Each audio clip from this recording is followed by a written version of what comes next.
Romel Marbil, PMA class, graduate ng PMA class 1991. Kaklase din pala siya ng outgoing at ngayon ay officially retired na Chief PNP, former Chief PNP Benjamin Acorda. 91 din sila, ma'am. Okay. At maraming mga 91 na mga matitikas na mga brigade commanders, kagaya nila General Tuto Bistuer ng 802nd Brigade, si Major General Marion Sison ng 3rd Infantry Division, at iba pang mga brigade commanders na ngayon ay naglilingkod na rin sa Philippine Army na kabahagi po ng security forces and security officers natin, Ma'am Lorraine. Pero ma'am, gusto kong ikaw naman ang tatanungin ko dito sa ating episode na ito.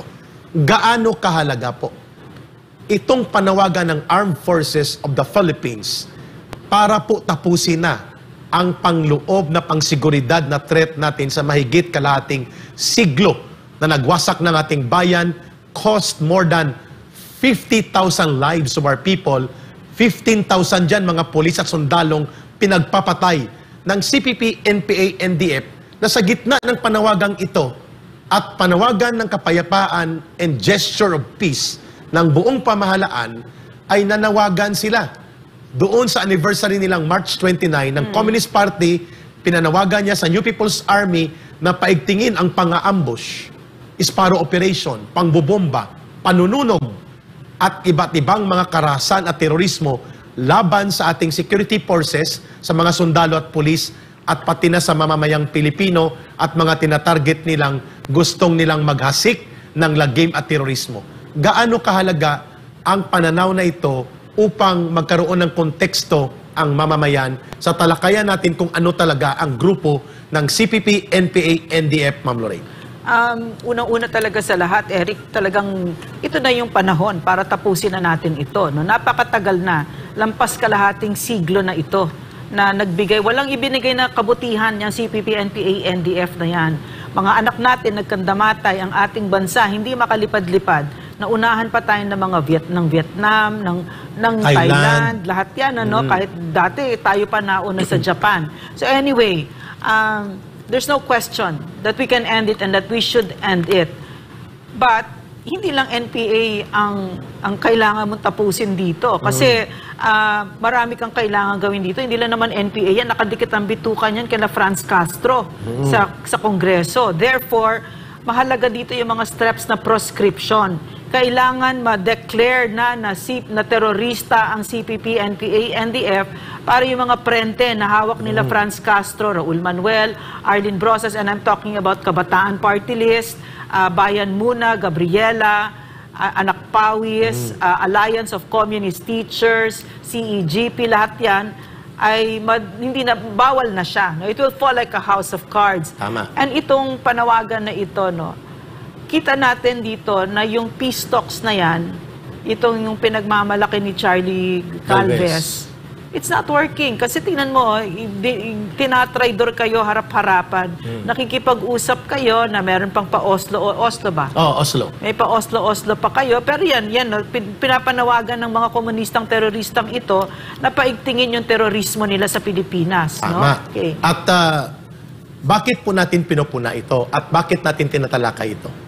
Sapagkat bagamat tayo ay naghahanda dito sa umiigting at pinapaigting sadya na relasyon ng Pilipinas at China, hindi po natin pwedeng iwan na lang basta-basta ang aktual at real na threat sa pangkapayapaan, pangsiguridad at pangkaunlaran ng ating bansa na ibinubunga ng terorismo, na winawasak ng terorismo ng CPP, NPA, NDF. Tama ang punto ni Ma'am Lorraine. If they are for peace, dapat ang kanilang anniversary statement noong March 29 ay ganito: itigil natin ang pagpapatayan sa kapwa Pilipino, maghanap tayo ng mapayapang solusyon na matugunan ang mga batayang suliranin ng lipunan at mamamayang Pilipino, at kausapin natin ng matino ang pamahalaan at administrasyon na ito upang magkaroon tayo ng meeting point of acceptable terms for peace settlement ng hidwaang ito upang matigil na ang pagkitil ng buhay ng mamamayang Pilipino. Those kind of statements should be very reassuring and should be very building up the inspiration and the trust of the people na pwede pala tayo magkaroon ng pag-asa dito sa CPP, NPA, NDF. Kung ganun ang framing ng kanilang mga anniversary statement, hindi, Ma'am Lorraine. Ang panawagan nila, palakasin at palawakin ang recruitment sa hanay ng kabataan at iba't ibang sektor ng maralita at anak pawis upang sila ay yumakap sa landas ng armadong paglaban para pabagsakin ang bulok na naghaharing sistemang nagpapatupad ng krisis na dulot ng imperialismo, feudalismo at burokrata kapitalismo. My goodness. 55 years na mga slogans pa rin. Yeah, there is no negotiating when it comes with terrorists. Yan sila Teddy Casino, no, nakaharap namin yan last week sa korte. No, ang kakapal na ng mga ano niyan, mga gilagi. Wala na yan, wala na. Yung kung may natitira pang puso, yung mga yan, nakapalibot na yan sa ano sa bakal. Wala na. So there is no negotiating with terrorists, no. Yung sinabi ni Eric na napakagandang statement kung sila ay sincere. I don't see that happening anytime soon unless talagang na durug sila.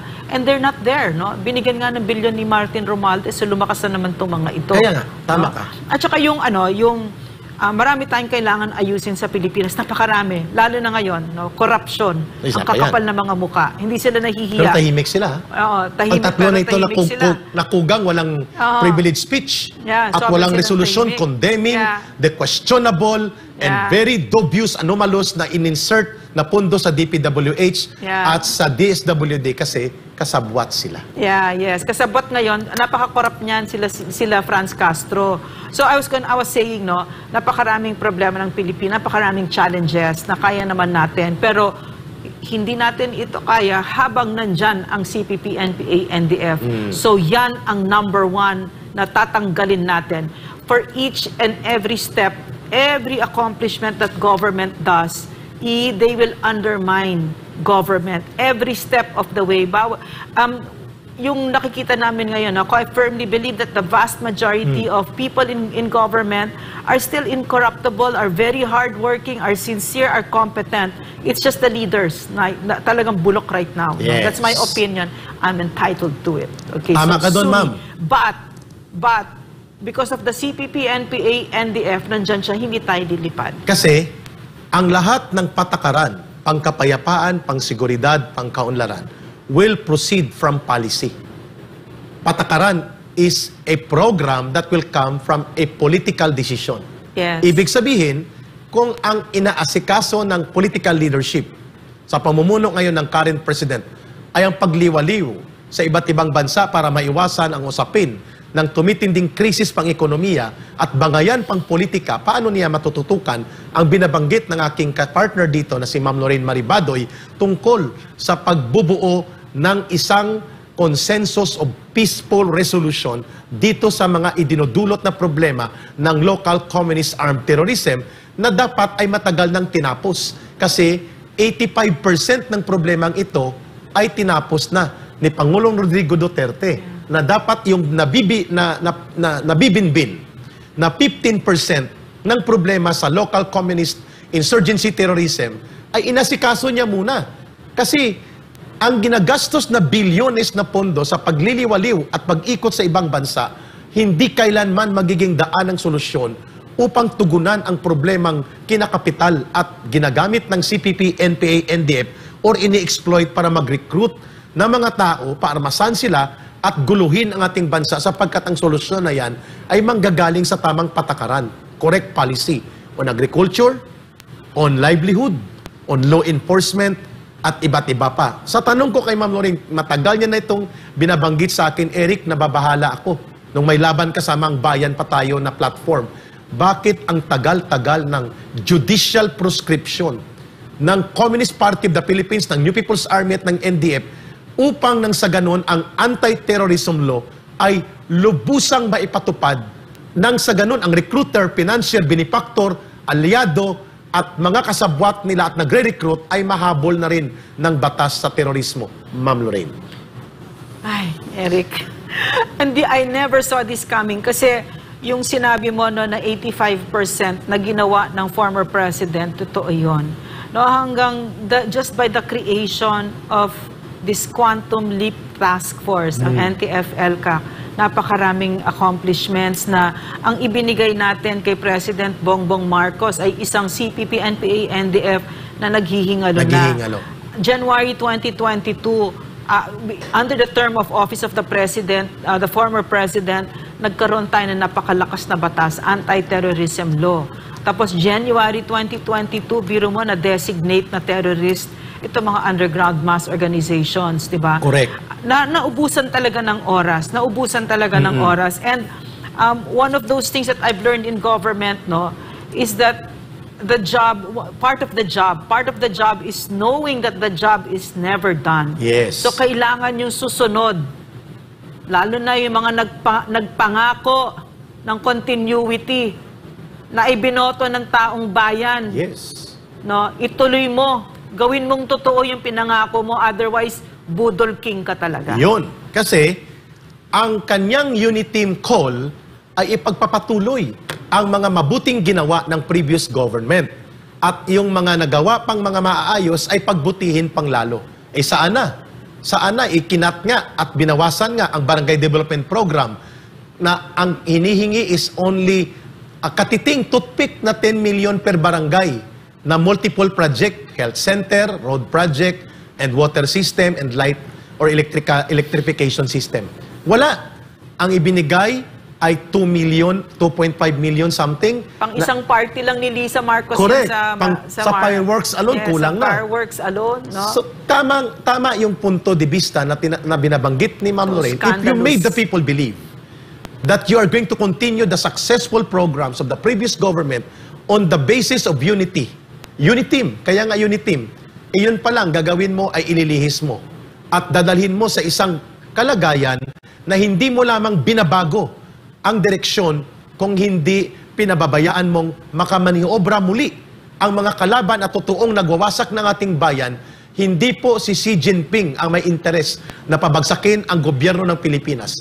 Ang may interes na pabagsakin, wasakin ang ating bansa at hindi tayo umunlad at lumaganap at magpapatuloy ang kahirapan at lugmok na kalagayan ng ating bansa ay ang CPP, NPA, NDF at ang isang mukha nila na sa Kongreso.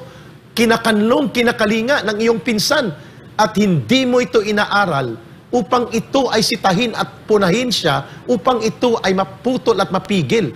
Ang inyong ginawa, ang lumalaban sa kanila, ang SMNI, ang mga programang Labang Kasamang Bayan, ang Gikan sa Masa para sa Masa, ang mga kaalyado mo na tumutulong sa iyo upang abutin itong unit team agenda mo, yun po ang inyong inatake. Sino ang pinaglilingkuran ng ganyang patakaran? Yun po ang aming tanong ni Ma'am Lorraine dito sa Pilipinas nating mahal. Ma'am, baka mayroon kang interaksyon dyan mula sa ating netizen bago ko puntahan ang isa pang talakayan na magmumula sa isang inihayag na balita na ating pupuntuhan. I was gonna ask sana yung permiso ng ating, if we can play back, no? Sige, ma'am. Kasi pinag-uusapan natin yung mga ipinangako ng President, no? Kung bakit natin siya inihalal.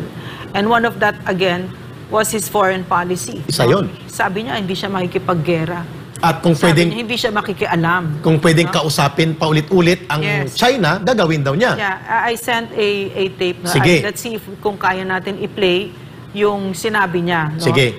Kasi exact opposite ng nangyayari ngayon. At dinadala niya tayo sa bingit ng gera. Isa pa yan. Na hindi tayo papayag dyan. At yan ang aming pupuntuhan sa balitang inilathala na ating gustong i-share dito sa Pilipinas nating mahal. Pakinggan po natin at tingnan itong balita at ulat na ito. Ipinaliwanag ngayon ng isang international law expert kung bakit sa tingin nito ay pinapalala ng administrasyon ni Pangulong Bongbong Marcos Jr. ang problema sa South China Sea o mas kilala sa Pilipinas na tawag natin, na ginigiit natin na West Philippine Sea. Sa panahon na ito ba, giyera ba dapat ang approach o ano paman? Tingnan natin ang ulat ng balitang ito. Hindi ngayon ang girian ng China at Pilipinas sa South China Sea o West Philippine Sea dito sa atin. Kamakailan ang binomba ng tubig ng Chinese Coast Guard o CCG ang supply boat ng Pilipinas para sa mga sundalong nakastasyon sa BRP Sierra Madre sa Ayungin Shoal. Nauna nang sinabi ng CCG na may dalang repair supply ang bangka ng Pilipinas kaya nila ito binomba ng tubig. Labag raw ito sa kasunduan ng Pilipinas at China na magdala ng pangkumpuni sa sumadsad na barko sa pinag-aagawang teritoryo. Paliwanag naman ng international law expert na si Attorney Harry Roque, may paraan silang ginawa noon sa Duterte administration para hindi lumala ang tensyon. Kung iisipin ninyo, napakabulok na yan, Sierra Madre yan. Kung pagkain at tubig lang ang pinapadala sa 6 na taon, baka siguro lumubog na yan. Pero may diferensya. Ang diferensya, nung nalaman natin na nagkakaroon ng water cannon incident dahil sa pagpapadala ng supplies, diskarte ang ginamit ni Presidente Duterte. Hindi ako naniniwala na walang repair na nangyari kasi lulubog na yan otherwise. Pero diniskartehan. Huwag niyong iwagayway. Ang nangyayari ngayon, winawagayway ng administrasyon ni PBBM yung pagpapadala ng construction supplies na alam nilang nagiging dahilan kung bakit nagkakaroon ng water cannon incident.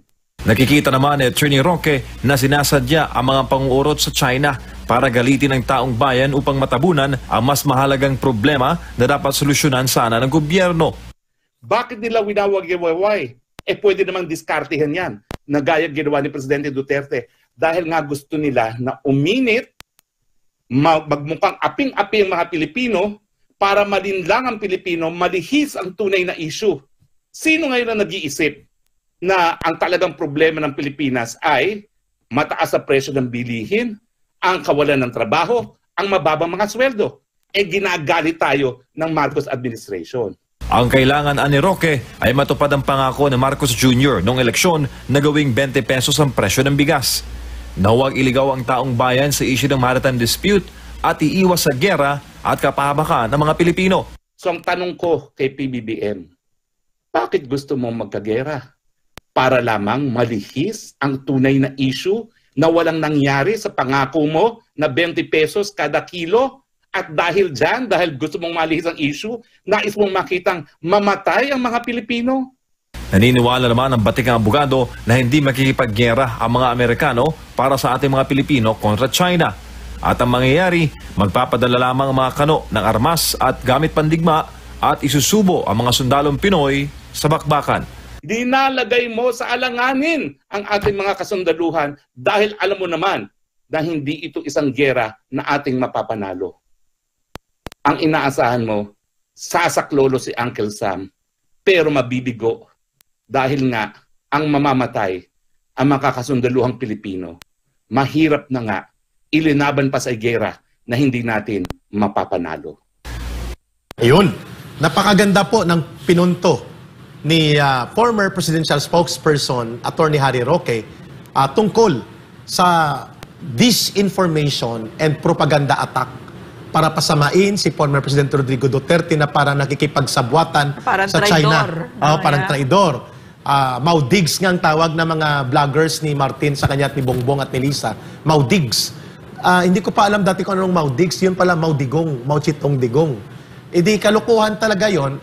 Ito muna, bago ako magkomentaryo, magaganda yung mga punto na yun. Hihimayin namin ni Ma'am Lorraine sa balangkas po ng one agenda ng righteous governance is a no to war policy. At dapat yan ay categorical, deliberate, and unequivocal na ideklara ni Pangulong Bongbong Marcos Jr. sapagkat yan ay mandato niya na sundin na nakasaad sa saligang batas at yan ang moral obligation niya sa taong bayan na hindi tayo dapat pumapunta sa patakaran ng pakikipagdigma na hindi kailangan at wala sa ating interes. Ma'am Lorraine. Oo, nasa saligang batas natin yun. No war tayo. Kahit sa ASEAN region, no war region ang ASEAN region. Pero ano itong ginagawa ng ating Pangulo, 'di ba? So at yung sinasabi nila na traidor si President Duterte. Sino ba ang totoong traidor? 'Di ba ang totoong traidor ay yung winawasak niya ang Pilipinas? Correct. Hindi ba ang totoong traidor ay yung ibinibigay niya tayo yung mga tuta ng kano, 'di ba? Hindi yung ibinibigay niya tayo at binabaliwala ang soberenya ng Pilipinas. Hindi ba yan ang totoong traidor? So we want to listen to where I'm coming from kasi merong mga ipinangako ang dating ang nakaupong pangulo nung siya ay hinihingi niya yung tiwala natin. Okay. So pwede bang can we play? Tingnan natin muna itong pinadalang material ni Ma'am Lorraine upang ang ating pagdidiscuss ay tuloy-tuloy Pero 3 puntong mahahalaga ang babalikan natin mamaya kung bakit nasa interest ng sambayan ng Pilipino at ng buong bansa ang no to war. Hindi tayo pro-China, hindi rin tayo anti-American, pero tayo ay pro-life, pro-people, and pro-peace. Pro-Philippines tayo. Babalikan natin yan ni Ma'am also, Lorraine. we also, ang pinaka-basic dito na paniniwala, war is a failure. Yes. Failure ng leadership yan. Correct. Pag nagkaroon na tayo ng gera, hindi na talaga magaling yung nangyayari. It's a failure. At pupuntuhan natin saan ito patungo. Pwedeng walang aktual na digmaan, pero na-achieve o naabot nila ang isang political deep-seated operation. In what is that? Ang pananatili sa poder dahil suspended ang eleksyon, term limit, wala na, ang gobyerno pwedeng baguhin at salaulain ang konstitusyon in the guise of a war program. Wala ba sa isip ng mga ito magsilbi na lang kayo sa Pilipino? Pupuntahan namin yan, ha? Dami yung iniisip na gimmick, ha? Ito, ma'am, ang binabanggit mo dito, balikan natin ang kanyang unity promise at ito ay hindi isang promise.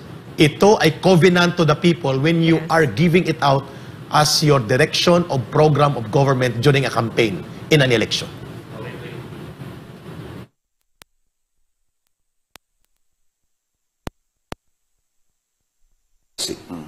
My question is, you are applying to be president of this country. If all diplomatic efforts fail, do you think the Philippines is strong enough and prepared to fight a defensive war against China to protect our territorial sovereignty? Well, first of all, I go back to the premise. We must not allow diplomacy to fail. It is the only option that we have. The only way, there are 3 ways where territory can be gained or lost. And one is to arbitration with the agreement of both parties. Kasi arbitration nga, there's an arbiter between 2 different parties. Ang problema dyan sa China ay sinabi na nila, hindi kami signatory dyan, hindi kami makikinig kung ano man ang magiging findings ng court. So, nandun na tayo. So that arbitration is no longer an arbitration if there's only one party. So it's no longer available to us. The second way that territory is lost or gained is through war.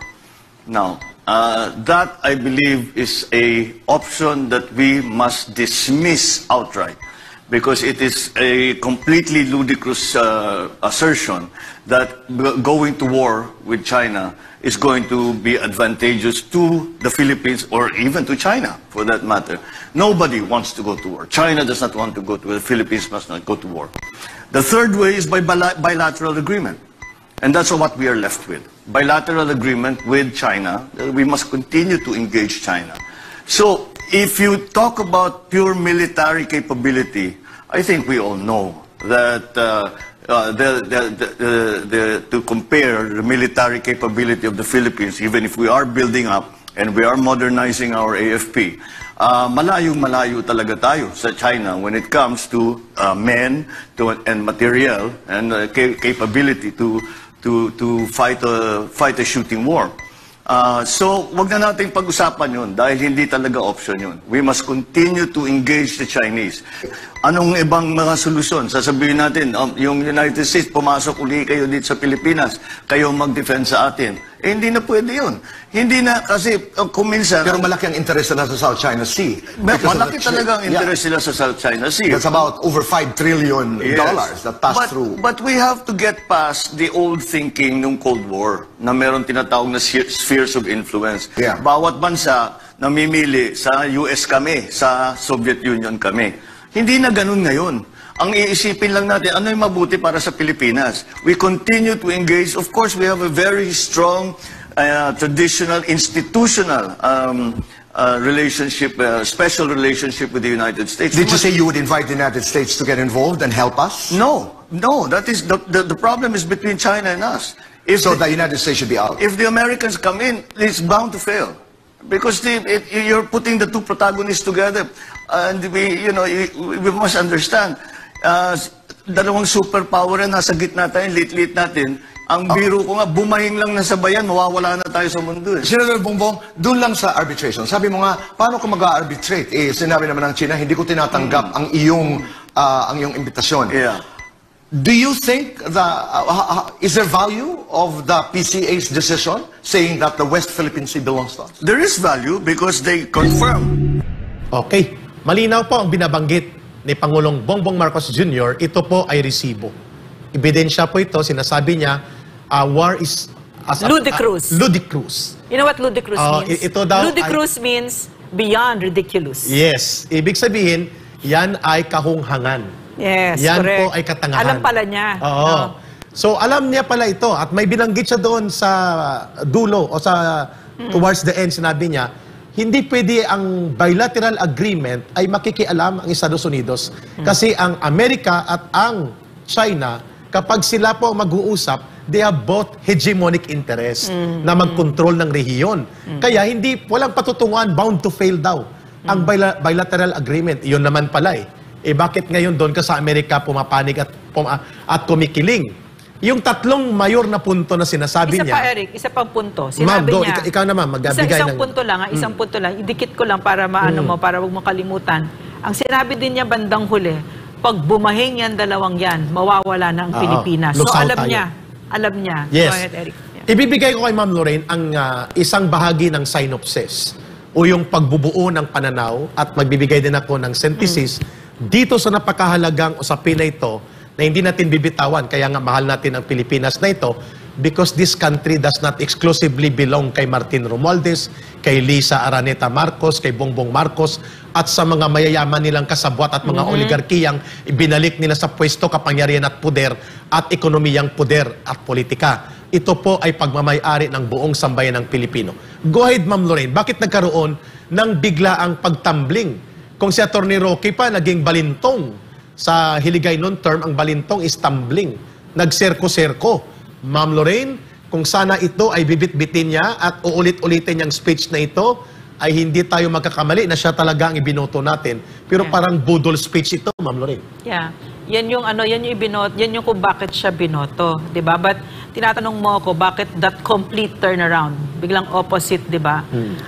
I read I think it is Forbes that came out with this article that the reason kung bakit ito yung complete turnaround ni Bongbong Marcos ay para protektahan ang pamilya niya, yung kayamanan ng pamilya niya, na meron silang agreement ng US government because he wasn't supposed to be allowed inside the US, but right away he was allowed in New York, and then right after that New York trip, early on in his presidency, biglang nagbago. Tungkol ito sa mga ill-gotten wealth. The ill-gotten wealth, yes, the court cases, no. So, in other words, ito yung 30 pieces of silver ni Bongbong Marcos na hinuhudas tayo, no, na ipinalit niya ang soberenya ng Pilipinas at yung safety ng ating bansa para sa kayamanan ng pamilya Marcos. Na ma-preserve at mabawi. Yes, yun yung sinasabi ng article na yan, and I think there is some weight to that, some truth to that. Which, mga kababayan, 3 punto, napakaganda. Sabi nga namin parang rehearsed to.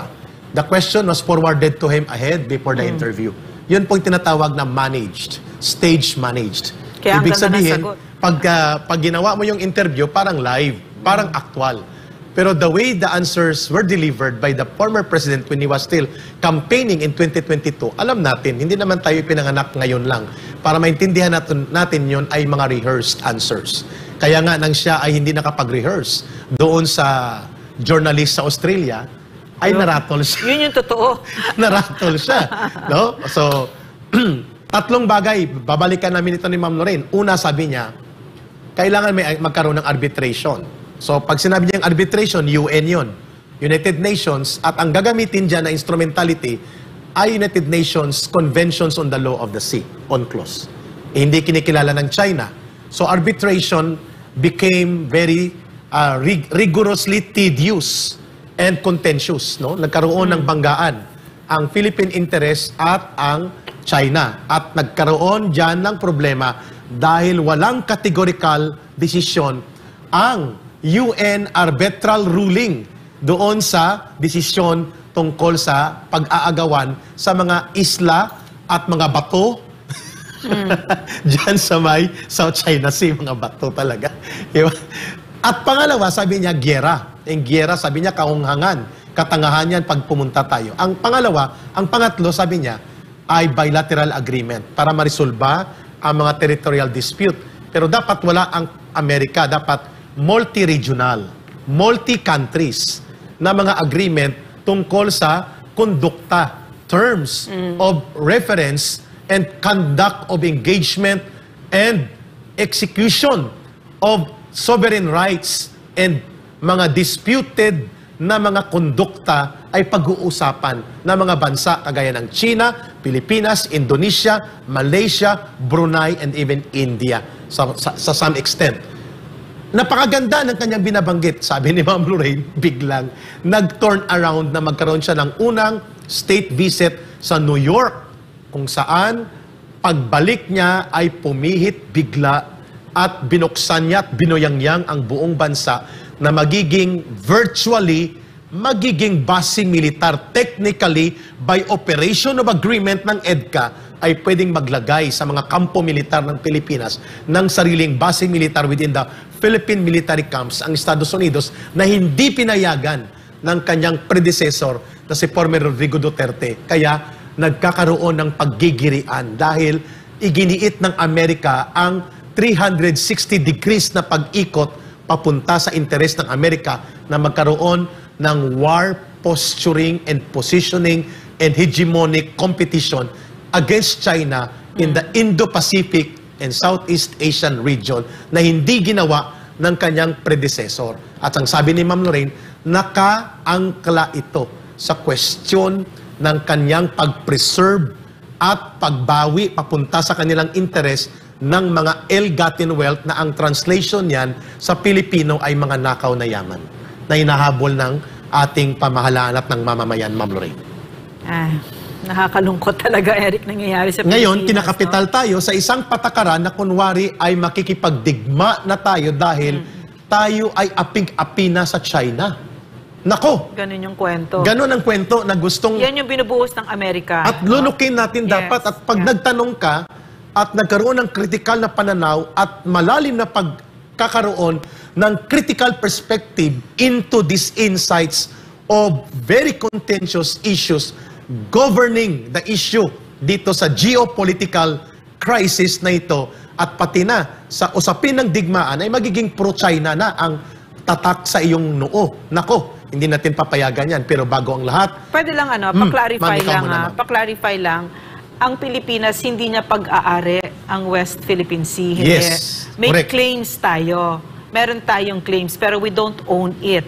Other countries have claims also on that same area. Kasama dyan ang Vietnam, kasama ang Indonesia, Philippines, Vietnam, and China. Yan ang mga paulit-ulit na nagka-claim niyan. So, nobody, marami nagka-claim but nobody owns it. At ito hindi kalupaan.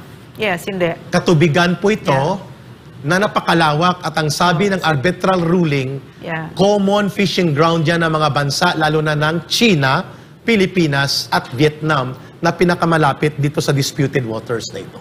Tsaka alam mo Eric, no? Common fishing ground, ang term na ginamit, ha? Yes. At tsaka alam mo, Eric, no? Ang ating kasundaluhan, napakatagal na nagbubuwis ng buhay, no? Para sa mga causes na napakawalang kwenta. No, katulad nitong CPP, NPA, na dapat matagal nang tapos. Matagal na dapat tapos ito. At patapos na nga dapat binigay na nga sa kanya yung isang CPP hingalo na. Pero ngayon pinapalakas ng pinsan niya na hindi niya marendahan, di ba? Tapos ngayon ito na naman, magpapakamatay na naman ng Pilipinong sundalo dito. Sa at hindi masisira. natin interes. Yes. No? So, okay, so that's Ma'am, where are we are giving now. up our sovereign rights claim to that area? No. Ang sinasabi natin, bakit tayo pupunta sa panggigiit at pakikipagkiskisan kung pwede naman tayo makipag-usap? If the US and China, who are the main protagonists dito sa hidwaang hegemonya at imperialistang interes nilang manakop at magkaroon ng malalawak na mga territorial and market interest in this part of the region, nag-uusap sila. And they continue to be trading partners. Why can't we do that? So basically yung Pilipinas. yung sinasabi nila na pagtatridor ni PRRD, Hindi no? totoo yun. Hindi totoo yun. Kasi ang gentleman's agreement yon, ang ibig sabihin nun, parang nag-usap sila, pero ang nangyari, ang Pilipinas, wala tayong gera. Oo. So ito ngayon, kayo mamimili. Gusto nyo ba ng gera o ayaw ninyo? Sigurado, milyon ang Nakita ko mamamatay. ngayon yung yes. At saka yung, ang hirap na nga ng buhay. Ano ang mangyayari? See, who are the ones that suffer the most pag merong hirap? Pag may gera, ang pinakamahihirap sa Correct. atin. Hindi naman si Bongbong Marcos magugutom. No? Si Martin Romualdez, ang taba-taba niya. At saka Matagal yan. tatakas yan, ma'am. They are going to escape the country. Of course. When that yes. happens, at ang mga bank Definitely. accounts nila, transfer nila yun sa Europe. Exactly. Hindi yan maiiwan dito. No, so I saw kasi the water cannons and then I was thinking, ba't hindi na lang tayo bumili din ng water cannon? cannon. Hindi mag-water cannon lang tayong dalawa, 'di ba? Magganyanan lang kayo. O kaya Diba? mag-helicopter supply tayo. Alangan naman nilang Yeah, that's papabagsakin ng helicopter natin. Yeah. Resupply by air. Bakit kailangan makipag-girian? Pero bago kami magpapatuloy dyan, malinaw po ang aming paninindigan. Kami po ay pro-life, pro-Filipino, pro-people, pro-Philippines. Pro-sundalo. Pro-sundalo. At hindi kami papayag. Kami po'y tututol sa patakaran ng digmaan sapagkat yan ay solusyon ng kabaliwan. It's unconstitutional At as well. illegal. No? Yes. Solusyon ng kabaliwan ang pakikipagdigma. At hindi pagiging duwag o karwagan at hindi pagiging taksil kung kinakausap natin ang ating mga neighbors, including China, na hindi tayo nakatali sa kung ano ang dikta at gusto ng Amerika. Alam mo Eric, no, mga kababayan, ang nababasa ko kasi yung mga ancient studies, no, ang sinasabi nila ang highest wisdom is unity and peace, no. So yan.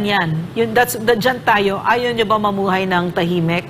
'Di ba? Syempre, magsasaber rating na naman sila about the Filipino is ready to fight, etc., etc., 'di ba? That sort of thing. Yeah, but yung katulad na sinabi ni Eric, kaduwagan ba 'yon? Hindi. Matalino lang tayo, 'di ba? And we know kung ano yung mahalaga, no? At Okay. 'yun ay ang katahimikan at Babalikan kapayapaan. namin yan ni Ma'am Lorraine bukas kung hindi namin matatapos dito sa Pilipinas nating mahal. Pero pakinggan natin, ma'am, ang karagdagang ulat tungkol sa paggigirian ngayon na nangyayari na pwede namang maiwasan sana dito sa tinatawag nating South China Sea, West Philippine Sea, Ayungin Shoal, among others. At tanggapin natin ang isang ulat na inilahad dito sa atin sa mga kababayan natin sa gitna ng tensyon. Sa West Philippine Sea ay nilagdaan ni Pangulong Ferdinand Marcos Jr. ang isang kautusan na layong palakasin ang maritime security ng Pilipinas. Okay lang yan, basta hindi papunta sa US military basing positioning and war theater. Tingnan natin ang ulat na ito. Mahan ni Pangulong Ferdinand Marcos Jr. ang Executive Order No. 57 na naglalayong palakasin ang maritime security ng bansa at maritime domain awareness ng mga Pilipino. Ito ay sa gitna ng mga tensyong naganap sa West Philippine Sea sa pagitan ng China at Pilipinas. Sa 6 na pahinang EO-57, binigyang diin ni Marcos ang pangangailangan ng nasabing kautusan sa gitnaan niya ng banta sa integridad ng teritoryo ng bansa. Dagdag pa ng punong ehekutibo, ang pagpapalakas sa maritime security ng bansa ay kinakailangan. Sa ilalim ng EO-57, binago at pinalitan ni Marcos ang pangalan ng National Coast Watch Council sa National Maritime Council o NMC na pamumunuan ng Executive Secretary Lucas Bersamin. Ang National Maritime Council ay inatasang bumalangkas sa mga patakaran at estratehiya upang matiyak ang epektibong plano para sa maritime security ng bansa. Inutusan din ni Marcos ang NMC na bumalangkas at maglabas ng mga guidelines para sa epektibong pagpapatupad ng EO-57 sa loob ng 60 araw mula sa pagiging epektibo nito. Ang mga miyembro ng NMC ay ang mga kalihim ng Department of National Defense, National Security Advisor, Department of Agriculture, Department of Energy, Department of Environment and Natural Resources, at Department of Foreign Affairs. Ang mga kalihim ng Department of Finance, Department of the Interior and Local Government at Department of Transportation ay miyembro din ng NMC, kasama ang Solicitor General at ang Director General ng National Intelligence Coordinating Agency o NICA. Ang National Task Force for the West Philippine Sea na nilikha sa pamamagitan ng EO-94 ay magiging kalakip sa NMC. Makatatanggap din ang naturang task force ng policy guidance mula sa Pangulo sa pamamagitan ng NMC. Ang EO-57 ay nilagdaan ni Executive Secretary Lucas Bersamin noong Marso 25 ngayong taon. Okay? Eric, Ma'am, go ahead. we're running out of time, but I want to ask you straight kasi there's a section in that EO that kind of concerns me kasi, and I want you to, Sige, I ma'am. want to hear your thoughts about it. Section 7, sabi niya, authority to accept assistance and or donations. The National Maritime Center is hereby authorized to accept donations, contributions, grants, bequests, or gifts from domestic or foreign sources, etc., etc. So, that to me is another source of corruption. Yeah. No? At ang malubha Potential dyan, corruption. Yeah. malubha yan, ma'am, kasi kinokondisyon tayo Yeah. na habang wala pang congressional approval on the US Congress, ang suporta ng Amerika para mag-operationalize ng Mutual Defense Treaty, that EO on maritime security will allow other nations in America na ikutan yung Mutual Defense Treaty. Kasi sa Mutual Defense Treaty, hindi pa automatic na mag-to the rescue ang Amerika kapag nagkaroon ng aktual na kalagayan ng digmaan o actual shooting war. Pupunta pa po yan sa Kongreso ang American President, hihingi siya ng authority to enter and enforce into the Mutual Defense Treaty provision upang tulungan ang bansang Pilipinas. At sinabi ng tatay ni Pangulong Bongbong Marcos Jr., kapag nangyari yan, ay marami nang patay sa Pilipino. Dahil nga, lalo na ngayon, moderno na ang warfare and technology ng giyera, ng digmaan. So sa tanong ni Ma'am Lorraine, section ano siya, Ma'am? 7? 7. Na nag-a-allow ng automatic grant and donation to be accepted by that body created by the President. Kung ako magtingin yan, yan po ang pang-ikot doon sa para maging automatic ang pag-supply ng armas at iba pang war equipment. Kaya digmaan talaga ang positioning na yan. Remember, yan din po ang naging issue kay Zelensky sa Ukraine. Nako. Sinabihan siya, nag-uusap na sila ng January and December before ang digmaan sa Pebrero. Pero, naniwala siya sa NATO na ang nanunulsol sa NATO, Amerika din, natutulungan ka namin. That kind of provision na isusupply ka namin ng kailangan mo was the decision that made Zelensky and his government to go into war against Russia. And then what happened to Ukraine, Eric? 500,000 mahigit ng kanyang mamamayan ay mga refugee, tumakas, at wasak ang 60% ngayon ng kanyang mga lungsod. Ano yung mortality At nila? ang mortality ay napakataas ng mga namatay, ng mga sundalo at sibilyan. 1,000 Ukraine soldiers a day have died. a day ang namamatay. At hindi pa natatapos ang digmaang ito, umaatras na ang mga NATO allies at ngayon ang Amerika ay nasasaktan na sapagkat hindi niya kayang i-deliver ang 50 billion pesos per year na arms and fund support sa Ukraine. At ang economy ng Ukraine last year, as of last year, last quarter, 50% collapsed. So this is why we say that war is the ultimate failure. Yes. Kaya, So is this Ferdinand Marcos Jr. the next Zelensky? Apparently, it seems to me like he wants to be. he is going towards there. Yeah. At kaninong interes ang digmaan na ito? Sabi nga ni Attorney Harry Roque, hindi po priority ng China ang digma. Yes. Kung bakit niya ginigiri at nakikipagkiskisan at nakikipaggirian siya dyan sa West Philippine Sea, South China Sea area, sapagkat gusto niyang ipakita sa Amerika na hindi ka pwedeng magdikta sa rehiyon na ito. Anong dugtong niyan? Ang dugtong dapat niyan ay paulit-ulit na diplomatic dialogue and channel of peaceful talks and negotiations na hindi naman nagsasarado ang China. Yan ba ay anti-Filipino interest? No. Yan po, ang paghahanap ng kapayapaan ay paghahanap ng totoo at makabuluhang solusyon na hindi dadanak ang dugo at hindi bubuwis ng buhay, na hindi kailangan ang ating mga sundalo, pulis at mamamayang Pilipino. Kumbaga, Eric, meron tayong nyari ako sa bahay ko, andyan yung mga anak ko. Tapos merong basagulero na nandyan sa labas na kayang-kaya niyang patayin kaming lahat, lalabas ba ako at makikipag-away at mamamatay lahat ng anak ko? Hindi, gagamitin ko utak ko, kaibiganin ko siya. Pakakalmahin mo siya. Yes, of course, because the one that is at risk now is what is most precious to me, which is Mga my anak mo. children. Yes. Correct. No. At hindi yan kaduwagan. No.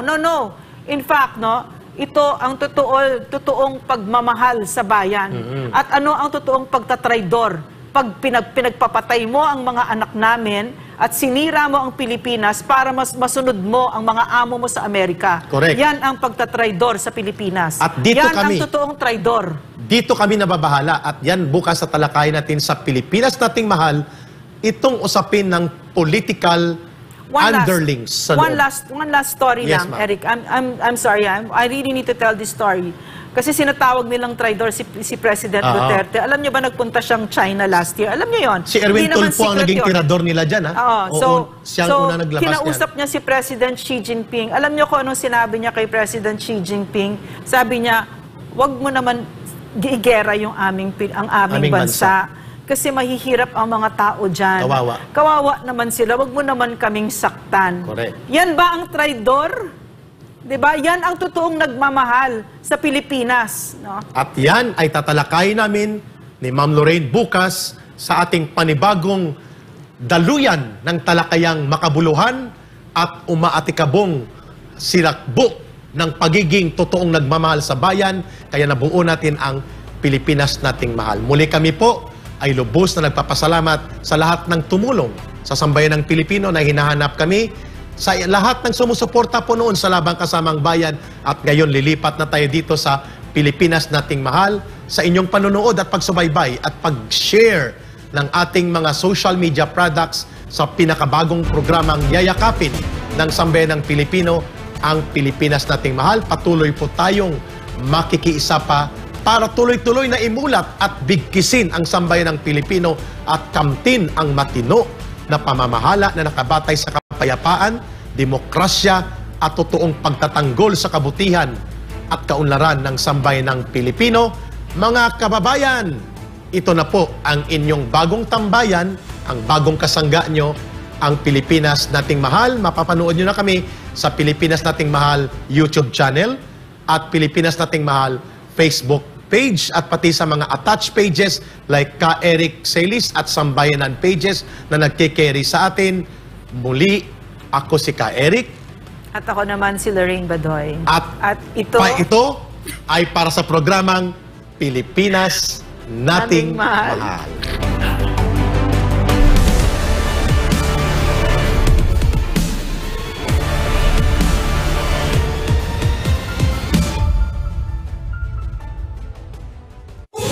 Subscribe to SMNI News Channel and turn on the notification bell to keep you up to date. Also visit our official social media accounts and join our community on